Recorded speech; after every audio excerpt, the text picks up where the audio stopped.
தேர்தலுக்கு அப்புறம் ஒரு எம்எல்ஏ அல்லது எம்பி தான் இருக்க கட்சியை விட்டுட்டு வேற ஒரு கட்சிக்கு தாவனாங்க அப்படின்னா அவங்களுடைய பதவி பறிபோகும் அப்படின்னு உங்களுக்கு தெரியுமா? இருக்கின்ற கட்சியிலே இருக்கின்ற மேடையிலேயே இங்கிருந்து இன்னொரு கட்சிக்கு தாவும் தைரியமும் தன்னம்பிக்கையும் இந்தியாவிலே எனக்கு ஒருவனுக்கு தான் இருக்கென்று கூறிக்கொண்டு இங்கிருந்து விடைபெறுகிறேன். 1985 இந்திய அரசியலமைப்புல 52வது சட்ட திருத்தம் கொண்டு வராங்க.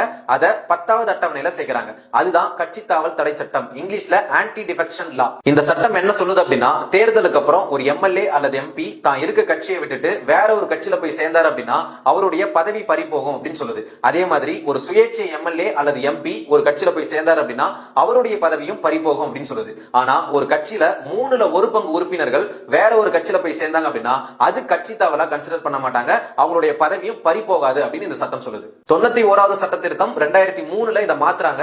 1/3 கிடையாது, 2/3 உறுப்பினர்கள் வேற ஒரு கட்சியில போய் சேர்ந்தாங்க அப்படின்னா அது கட்சி தாவலா கன்சிடர் பண்ண மாட்டாங்க. கட்சி தாவல் தடை சட்டம் மூலமா உறுப்பினர்களுடைய பதவியை இழக்க செய்யற அதிகாரம் யாருக்கு இருக்கு அப்படின்னா